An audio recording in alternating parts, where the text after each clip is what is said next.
हिरण्याक्ष का छोटा भाई था हिरण्यकश्यप। भगवान ने नरसिंह अवतार लेकर हिरण्यकश्यप का भी उद्धार किया। भगवान को नरसिंह अवतार लेना पड़ा। क्यों?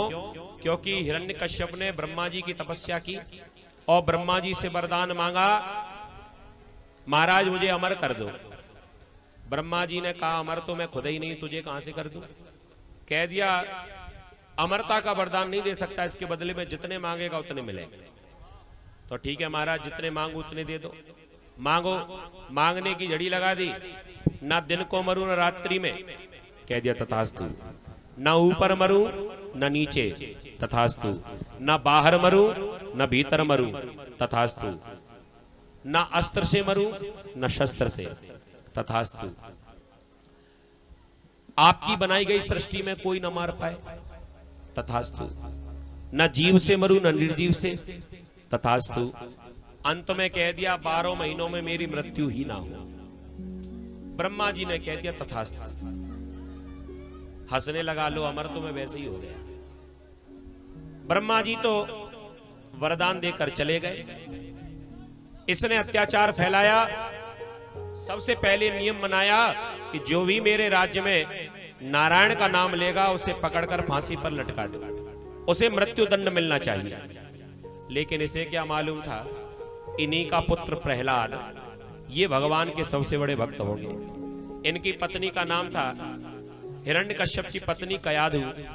जब ये हिरण्यकश्यप तपस्या कर रहा था तब प्रहलाद जी महाराज मैया के गर्भ में थे।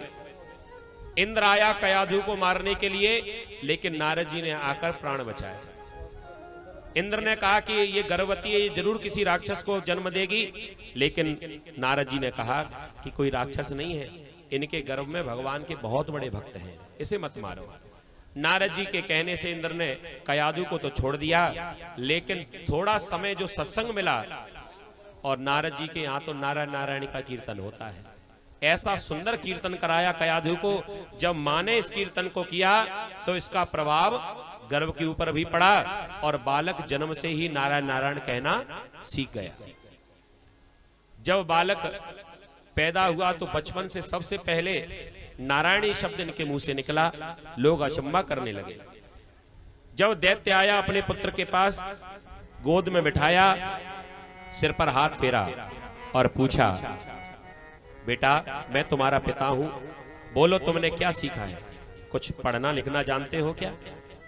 कह दिया पिताजी मैं विद्यालय तो नहीं गया, लेकिन मैंने साधु संतों से बहुत अच्छी बातें सीखी। क्या? प्रहलाद जी महाराज ने कह दिया, तत्साधु मन्ये सुरवल्य देहिना सदा समुद्विग्न धियाम सद्ग्रह हित्वात्मपातं ग्रहमन्दकूपम् वनं गतो यद्गरिमाश्रयेत